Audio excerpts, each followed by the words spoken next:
Good.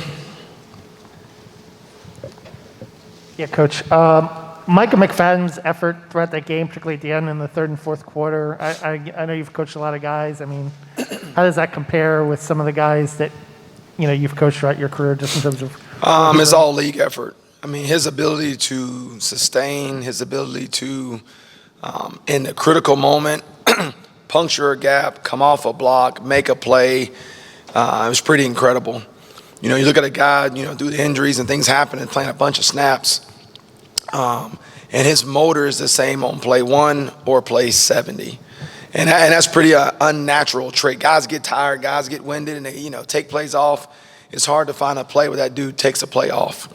So it's pretty special. It's pretty rare.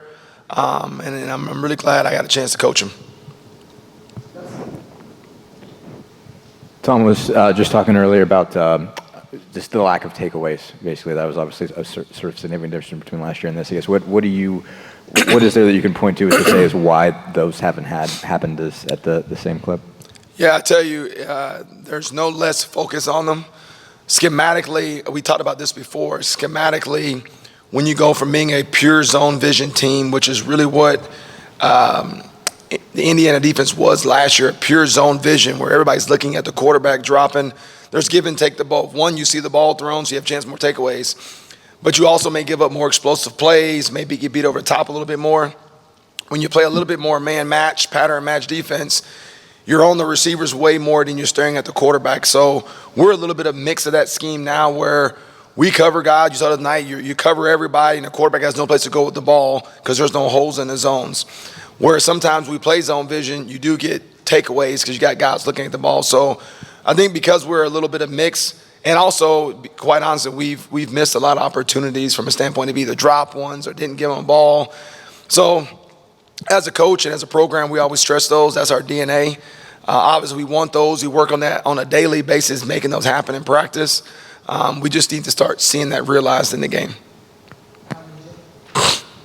Coach, I know in a 29-7 game, maybe at the end it all didn't matter as much, but at the time it sure seemed like it did. When it was 10-7, Indiana got its one offensive touchdown, and then Michigan came right back with that long run and scored very quickly afterwards. How frustrating was that for you that had to happen right after a score by the offense? Really, whenever they get in the end zone, it's frustrating. No matter when it's the first play of the game, the last play of the game, our goal is to keep them out the end zone. But also, you compound that with it being an explosive play, which one of our things is stop explosive plays that had happened on. It is really frustrating because you want to always play complementary football. In the first drive, we pin them deep in the 3-yard line. We hold serve on defense, and we gain field position. We score on offense. You want to hold serve on defense and get the ball back to the offense as soon as you can. So any score for us is disappointing and frustrating. But we know the explosive play, and when it happened, makes it worse. And that's something we talk about, something that we have to do a better job of, really at the end of the day, of just doing our job and what our defense is called. Losing both cornerbacks is devastating. Obviously, it's like losing a middle linebacker on the run. But are you having to do anything schematically different to offset that? And what can you do schematically to offset both of those guys being Did you say both quarterbacks or corner? Corners, I'm sorry, corners. Corners? DBs. Oh, yes, sir. Yeah, I tell you what, I think it changes your mindset on certain D&Ds. If you have two All-Americans out there playing corner, you're more apt to go, let's go cover those two guys on the outside and do different things inside. So I do think when certain pieces of your defense aren't 100%, you do things schematically to help guys out, to change maybe a tendency, to not let one-on-one situations happen, an abundance in the game. You pick your spots more often. So I think we've done things schematically with our two guys being out at that position and other positions to give other guys a chance to be successful, to make the offense maybe take the ball someplace else based on the way we shift the coverage. But I do that as part of, as you lose pieces, you got to try to counteract what you would get out of that. Almost every one of your sacks this year is from seniors or grad guys. Say that again. Every what? Almost all of your sacks are from your seniors, or like McFadden and Ryder and so forth. Is there some young guys that kind of have that kind of potential for you down the road to kind of to be that pressure? It's just a package on third down. We have a certain group of guys on the field. And so whoever those guys on the field, and through injury, Sanganetti was on the field, Reese Taylor was on the field, Tywone Mullen was on the field. Those guys are no longer playing. So we, on that down and distance, whoever's in the game, there's plenty of guys that have the potential to get sacks. But on third down, where abundance of our sacks come, it's going to be those 11 guys in that package. And the pieces have changed almost every game. For us, who those guys are. The constants, though, have been 10 and 47. Those guys have, I don't know how many plays they've missed really, but they've been really the constant throughout the season. But no, we have a lot of guys that have the opportunity to do that. It's just the guys that are healthy and the guys that are playing the buns of the snaps are the guys that get the opportunity right now. I know you get real focused on the day-to-day, but from a big picture standpoint, 3/4 of the way through the season, what do you like that your defense has done, and what really disappoints you, and what can be improved over the last 3 games?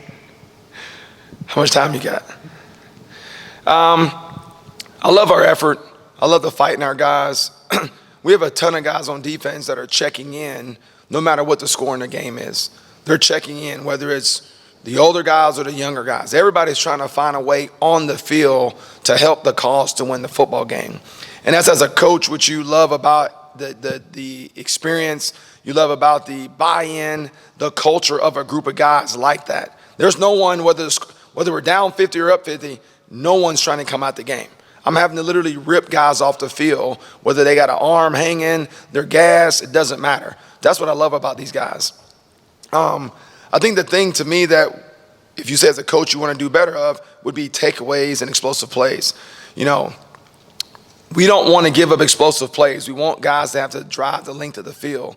And I think when you have a lot of different pieces playing together at times, you don't have a lot of consistency in your core 11, it allows for things to happen. So for me, I just wish we could be more consistent.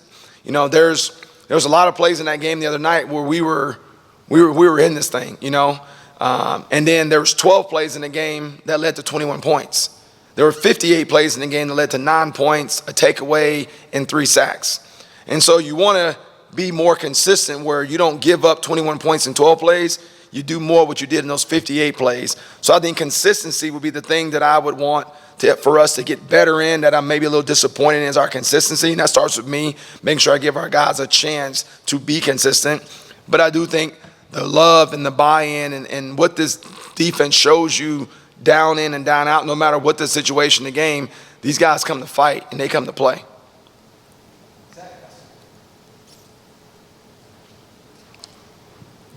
I think Saturday is salute. Sorry, pull this down. I think Saturday is salute to service. Obviously, you have an extensive kind of military background. It seems cliche to sort of ask, what does that mean to you? But is it something where maybe more? I don't know. Do you talk about more with guys this week? Your experiences, your sort of history with it, I guess, at all. I think with my guys, they know. We've talked about it, getting to know the process over the last year. But for me personally, whenever there's a salute to service, there's anything for veterans or guys that have, served, obviously I have a tremendous soft spot in my heart. I make it out my way to make sure if there's a service member here, I shake his hand, thank him for his service, because I do understand what it means to sign up. I do understand what it means to go do something for a greater cause. And I just appreciate, now that I'm not doing that, I appreciate the men and women that do that for me, for my family, for this country, and they don't want a thanks in return. So it holds a very special place in my heart. And whenever I see an opportunity, whether it be our ROTC guys before the game, I'm shaking every hand I can, because I really appreciate them, because I know what they've been through. Thanks, guys.